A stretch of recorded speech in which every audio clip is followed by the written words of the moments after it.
Hey everyone, in this video I'm going to be showing you how to play blindfold, aka just playing chess without seeing the pieces, but instead just hearing where they move and memorizing that. So I hope you enjoy and let's get started. Hey everyone, in this video I'm going to be showing you how to play blindfold, aka just playing chess without seeing the pieces, but instead just hearing where they move and memorizing that. So I hope you enjoy and let's get started. So in blindfold, one of the most important things that you have to pay attention to are the important squares in the position. For example, e4, e5, not don't yeah. Knight f3, knight c6, bishop c4. Let's say black is blindfolded. Black already has to memorize all of these squares. e5, e4, d5, maybe even d4, and especially f7. Especially f7 because if something like knight f6, then happens knight g5, and if you don't memorize this threat, then you're gonna get forked in a second. And the reason you have to memorize not like mostly the important squares is because I'll give you a challenge. Let's say there are 48 pieces on a 64 tile board, and like I said, 40 squares of those are occupied. And try to remember all of those pieces on all 48 squares.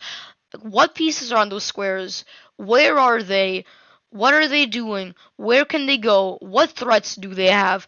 Just try memorizing all that all in your head without seeing the pieces.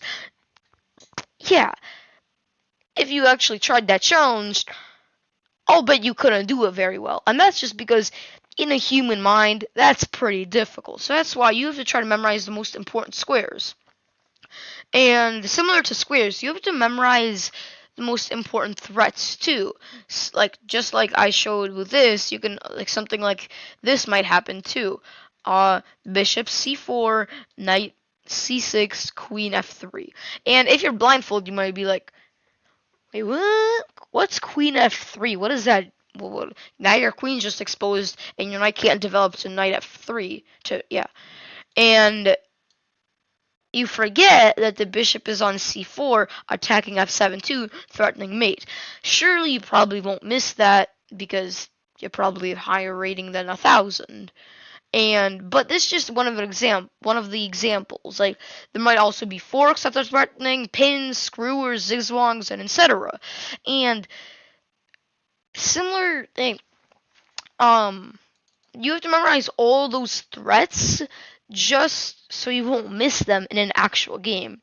And speaking of threats, like pins and zigzags, you probably shouldn't start playing blindfold at a level under 1800, just because under 1800s you might not know many or any of like the threats that they might have, like a scholar checkmate, um a pin, a zigzag, a screwer, a whatever. And if you don't actually know what that threat is, or how to notice it in a real game, or if you can't notice it in a real game, then how do you expect to notice it in a blindfold game? Or if you rarely ever notice it in a real game, then in a blindfold game, I think you'll have some trouble noticing it.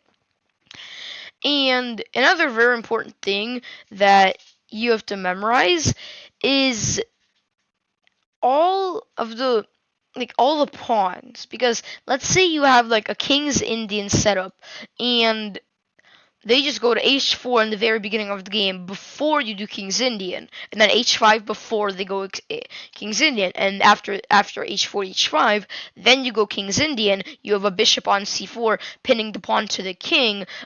This pawn's going to be taken in a second, so he has to take with this pawn. Then a rook's over here, a queen can develop and checkmate. That can all happen if you don't pay attention to the moves that a pawn makes, because pawn storms are very deadly in a blindfold game, along with any attacks, because trust me, it is not a very fun experience to try to defend an attack in a blindfold game. And I just mentioned some things that might improve your blindfold skills if you already have them, but a way to develop your very first blindfold skills that I highly recommend is just trying to play an opening and see how many moves you can go without losing your mind. And likely on your first few tries, you won't get any over like 5 moves, just because like even in the most simple opening, move one or move one, done. Move two, move two. Move three, move three, move five. No, move four, move four, move five, move five. You have to memorize 4 different minor pieces, or 7. Wait, let me do. No, wait. No, math power. No, 6. And you have to memorize that the knight can be developed to these squares. You have to memorize the pawn's in the way, so like this isn't a threat. You have to memorize that he's castled, so you might have to attack eventually. You have to memorize that the queen, that you have the pin, and that you're the bishop's right here. So like if they ever pin you, then the bishop will be undefended if in case there's like a pawn over here.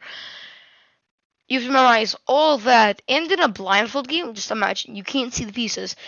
That's kind of difficult. So, but with practice, like doing like this strategy just daily, you can maybe even go like 15 moves without losing your mind.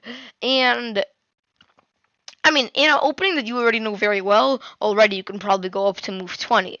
But at the level that you're probably trying this, you probably don't know any more openings than like very well. Like I'm saying, every line of French or every line of Sicilian. You probably don't know any more than like 3 at max, very well. And out of 3, there are like a trillion openings in chess, and any of those openings can be played. And if you only know 3 in a blindfold game, yeah, that could be kind of annoying. And the last thing that I'm going to mention before I go on is